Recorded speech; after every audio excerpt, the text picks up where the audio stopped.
안녕하세요. 부자 오빠입니다. 연초부터 난리가 났죠. 지금 코스피가 사상 처음으로 3천을 돌파했는데, 비록 장중이긴 하지만 3천을 돌파했다는 것 자체가 상당히 큰 의미가 있다고 봅니다. 조금 아쉬운 것은 오늘 같은 날 크게 터져주면 더할 나위 없이 좋았을 텐데, 외국인과 기관이 인간적으로 너무 많이 팔았습니다. 그래서 장 후반으로 갈수록 힘이 빠지면서 결국에는 0.75% 빠진 2968포인트로 마무리를 했는데, 오늘 정말 깜짝 놀란 게요. 개인이 무려 코스피에서만 2조를 넘게 순매수했습니다. 개인이 2조 넘게 순매수한 건 저는 처음 봅니다. 이런 적이 있었는지는 모르겠는데 아무튼 제가 본 건 처음이고요. 코스피 3000 못지않은 정말 엄청난 기록을 오늘 세운 것 같습니다. 지금 며칠째 계속 동일한 흐름을 보이고 있는데 개인만 순매수하고 있고 외국인과 기관은 계속 팔고 있죠. 코스닥도 마찬가지입니다. 개인만 4천억 정도 순매수했고 외국인과 기관은 뭐가 그렇게 급한지 자꾸 요즘에 팔기 바쁜 모습을 보여주고 있습니다. 어제 미국 증시도 분위기가 좋았고 삼성전자와 라이벌이자 동종업계를 할 수 있는 마이크론과 TSMC도 52주 신고가를 경신을 했었거든요. 그래서 저는 정말 높은 확률로 오늘 삼성전자도 좀 달리겠구나 이렇게 생각을 했었는데 정말 의외로 2%나 빠진 82,200원으로 다소 싱겁게 마무리가 됐습니다. 오늘처럼 코스피 3000 찍은 날 이렇게 빠지니까 살짝 당황스럽긴 한데 단기로 접근하는 게 아니니까 사실 크게 실망할 이유는 없습니다. 요즘 같은 분위기에서 삼성전자가 2% 빠지기가 쉽지 않은데 아마 오늘 이게 웬 떡이냐 하고 저가에 매수하신 분들 많으실 것 같습니다. 우선주도 마찬가지로 장 초반에 반짝 올랐다가 후반으로 갈수록 낙폭이 커지고 있죠. 제가 오늘 장 시작하자마자 거의 초반에 우선주를 74,900원에 100주를 매수를 했었거든요. 제가 저번 주에 엔비디아 보유 물량의 4분의 1 정도를 익절하고 오늘 그 돈으로 삼성전자를 추가 매수했습니다. 오늘은 진짜 왠지 크게 오를 것 같은 느낌이 들어서 초반부터 급하게 매수를 했는데 이렇게 빠질 줄은 진짜 몰랐습니다. 자, 하지만 여러분 저는 장기 투자자인 거 아시죠? 하루 이틀만 보고 투자하지 않습니다. 오늘 비싸게 매수했다고 해도 뭐 배 아플 필요 없고요. 당연히 주가는 알 수 없죠. 내가 10번을 매수하면 반드시 어떤 날은 비싸게 매수한 날이 있고요. 어떤 날은 싸게 매수한 날이 있습니다.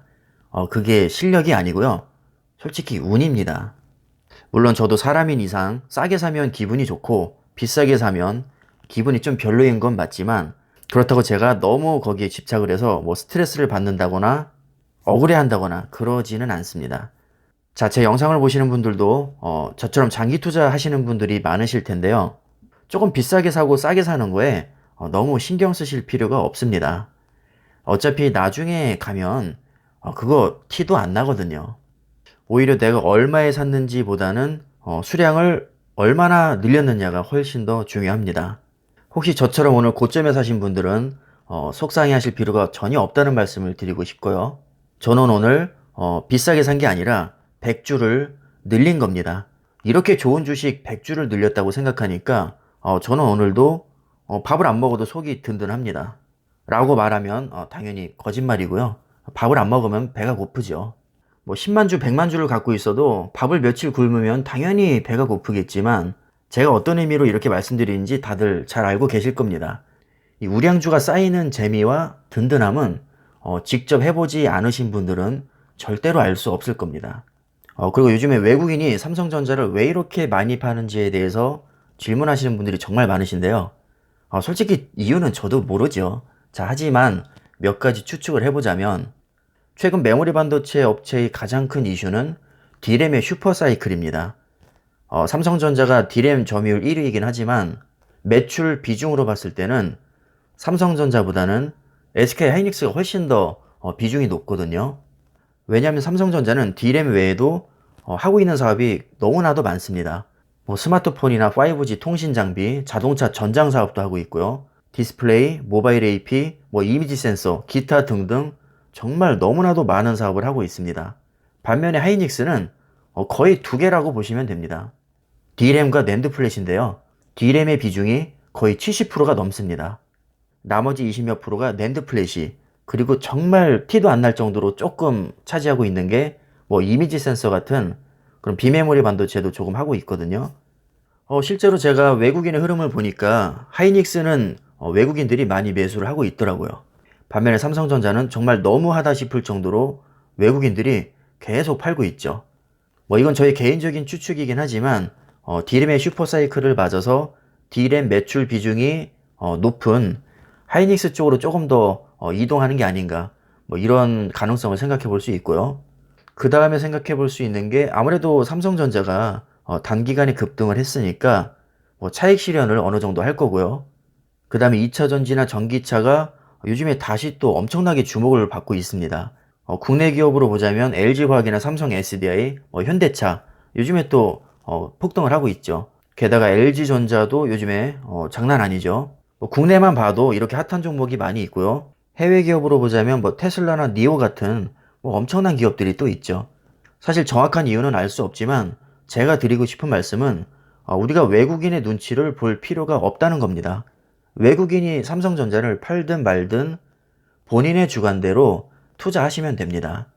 외국인의 흐름은 사실 참고 자료일 뿐이지 매매 기준이 되어서는 절대로 안 됩니다.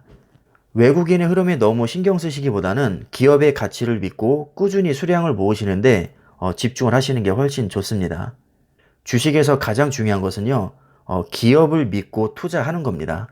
제가 봐도 외국인이 정말 심하다 싶을 정도로 삼성전자를 너무 많이 팔고 있긴 합니다. 자, 하지만 저는 외국인 별로 신경 쓰지 않습니다. 그냥 기업의 가치에 집중하시면 되고요. 외국인이 지금보다 더 많이 팔아도 삼성전자의 가치에는 변함이 없습니다. 오히려 제가 볼 때는 최근 삼성전자는 창사 이래로 최고의 전성기를 맞고 있습니다. 만약에 삼성전자 사업에 위기가 왔다면 외국인의 흐름이 정말 크게 신경 쓸 수 있는데 지금 상황은 그렇지 않거든요. 그래서 저는 개인적으로 외국인의 흐름에 뭐 크게 신경 쓰지 않지만 여러분들의 질문이 너무 많으셔서 한번 가볍게 다뤄봤습니다. 오늘 영상은 여기까지 하겠습니다. 감사합니다.